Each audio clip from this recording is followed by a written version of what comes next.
औज़ुबिल्लाहिमिनश्शैतानिर्रजीम बिस्मिल्लाहिर्रहमानिर्रहीम अस्सलामु अलैकुम वरहमतुल्लाहि वबरकातुहू। नाज़रीन इकराम, मैं हूँ फैसल सैयद। आप मेरा यूट्यूब चैनल देख रहे हैं। उम्मीद करता हूँ कि आप जहाँ भी होंगे रब ताला की पनाह में आफियत से होंगे।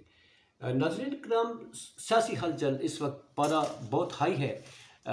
परवेज़ लाई साहब के इस्तीफ़ा देने की जनाब इस वक्त ख़बरें गर्दिश कर रही हैं और साथ ही पंजाब असम्बली को सील करने की धमकियाँ भी दी जा रही है।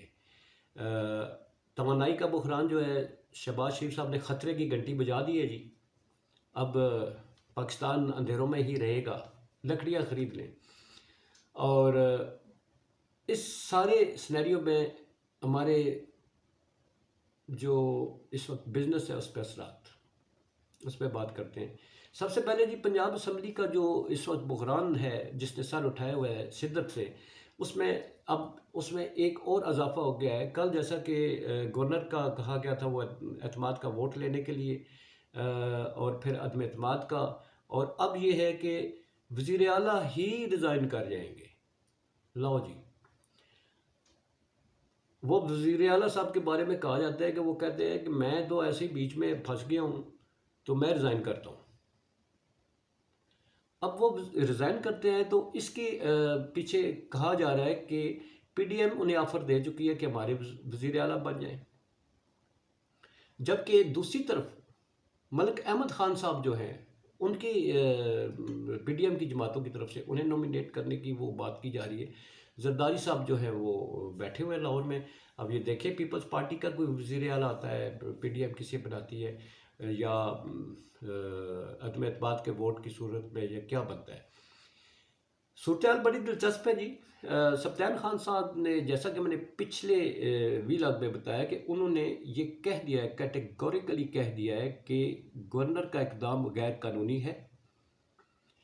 हम कल के इजलास का नोटिफिकेशन जारी नहीं कर रहे।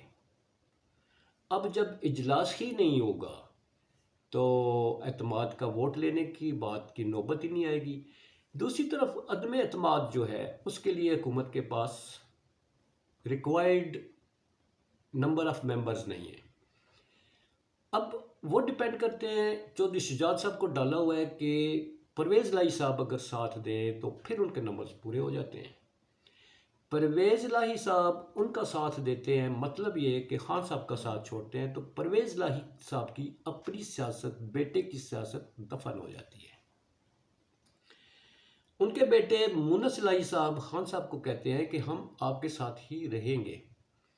उन्होंने बड़ा सख्त किस्म का स्टैंड लिया हुआ है जी। वो खान साहब के साथ बार बार मिलते हैं, बार बार इसकी इम्तिहानी कराते हैं, किसी भी ट्वीट का फ़ौरन जवाब देते हैं कि हम खान साहब के साथ खड़े हैं।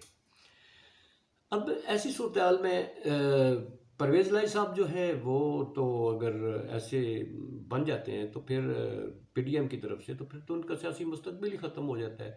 अब जरदारी साहब बैठे हुए हैं, सुना है पीपल्स पार्टी का वज़ीर आला लाना चाहते हैं। तो अंदाज़ा करिए 7 सीटों के साथ है जरदारी साहब जो है। देखें, मैंने पहले भी हर वीलॉग में बताता हूँ कि नून लीग को जरदारी साहब ने बसम करके रख दिया है। अब 7 सीटों के साथ जरदारी साहब जो है पंजाब में अपना वज़ीर आला लाना चाहते हैं। मतलब ये कि उनका वज़ीर आला लाने के लिए पीडीएम की सारी जमातें साथ काफ लीग को मिलाकर वो सोच रहे हैं कि मैं वज़ीर आला पीपल्स पार्टी का बना लूँगा। मतलब ये कि वो कहाँ से सफ़र शुरू हुआ था, अदम एतमाद ला के खान साहब की हुकूमत ख़त्म करके पंजाब में कदम जमा के नून लीग का जो वोट बैंक है, जो बचा हुआ थोड़ा बहुत है, वो उस पर भी वो रंदा मारने के लिए तैयारी कर रहे हैं। वो स्मूथ तरीके से नून लीग का सफाया करेंगे। जैसे लक्कड़ पर ही वो मुलायम करने के लिए, उसको क्या बोलते हैं, वो रंदा होता है कि क्या रंदा, उस वो चला रहे हैं। थोड़ा फ़र्क है, वो मुलायम करने की कोशिश कर रहे हैं। पंजाब में वो अपना वज़ीर आला लाकर, आपको पता है वज़ीर आला पंजाब होना आधे पाकिस्तान का तकरीबन जो है वो वज़ीर आला होता है, नेक्स्ट टू प्राइम मिनिस्टर होता है। वो ये देख रहे हैं कि मैं अपना वज़ीर आला ले आऊँ। मतलब ये नून लीग को सोचना चाहिए, हमें कहने की कुछ ज़रूरत नहीं है। काफ़ी वीलॉग्स में कह चुका हूँ कि डंट कहाँ से नून लीग को पढ़ रहे हैं। अच्छे खासे सियाने लोग हैं जी बैठे हुए। अब खान साहब जो हैं वो उनके पास प्लान बी भी है। आज उन्होंने उनसे मुल्तान के अरकान असम्बली जो है उन्होंने मुलाकात की, उन्होंने अपने तहफ़्फ़ुज़ात का इज़हार किया है। उन खान साहब को कहा है कि असम्बली अगर तोड़ते हैं, ये हुकूमत इलेक्शन तो नहीं करवाएगी, इलेक्शन नहीं करवाएगी तो हम ज़ेर एताब आएंगे, ज़ेर एताब आएंगे तो हम पहले भी मुकदमे बन रहे हैं, फिर बनेंगे। तो खान साहब ने हौसला दिया है कि घबराने की ज़रूरत नहीं है, हम सियासत का मुकाबला कर रहे हैं, इन बैठी हुई जमातें जो है इनका हमें डट कर मुकाबला करना होगा। अब उन्होंने फिर इजलास बुलाया हुआ आला क़यादत का। नून लीग जो है वो इस सूरत में काफ़ी मुतहरक नज़र आती है जी। राना सनाउल्लाह साहब ने फरमाया कि हम असम्बली जो है वो सील कर देंगे। वो किसी भी हद तक जाने के लिए आइनी या गैर आइनी, ये उनके नज़दीक कोई मसला नहीं है। उन्हें पता है गैर आइनी इक़दाम उठाएंगे तो अदालत में सिलसिला जाएगा, लटकेगा और जनाब तूल पकड़ेगा, तो हमारे इक़्तिदार को जो है तो कम अज़ कम वो तवालत मिलती जाएगी ऐसे गैर कानूनी इक़दाम करके। वो तो करने को जा रहे हैं। अब इस सारी सिनेरियो में आप ये देखें कि स्टॉक एक्सचेंज कराची जो है वो क्रैश कर जाता है। क्यों? कल की गैर यकीनी सूरत के सिलसिले में अब बिज़नेस कम्युनिटी क्या सोचती है? बिज़नेस हमारा ख़त्म हुआ है, हमारी माशी हालात ख़राब हो गए।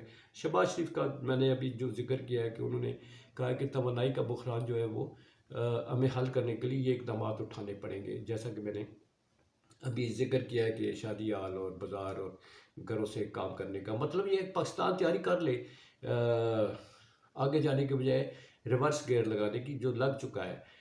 इसहाक डार साहब का डॉलर जो है वो इस वक्त कहाँ जा रहा है जी, किधर है? डॉलर मास्टर थे वो, और डॉलर उनके काबू में नहीं आ रहा। डॉलर और रुपये का आप देख लें, जायज़ा ले लें।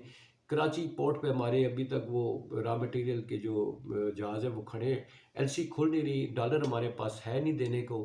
तो जनाब इस ऐसी सूरत में सारा सारा ध्यान जो है वो इस वक्त पीटीआई पर है। पीटीआई जो है वो अब 23 तारीख है जी, 23 तारीख से पहले पहले इनके पास बहुत थोड़ा टाइम है। गवर्नमेंट जो है वो किसी हद तक भी प्रेस कॉन्फ्रेंसेस इनकी देख लें, राना सनाउल्लाह साहब की थ्रेट्स देख लें, बाकी उनका अगर जायज़ा लें तो एक पॉइंट बनता है जिसमें उन्होंने तय कर लिया कि हमने किसी हद तक जाना है। अब देखिए आगे बहुत सारे और मामलात भी आ रहे हैं, मैं इसके अगली वीडियो में शेयर करूँगा। अपना बहुत सारा ख्याल रखिए। तो इजाज़त चाहूँगा। पाकिस्तान जिंदाबाद, पाक अफवाज पाइंदाबाद।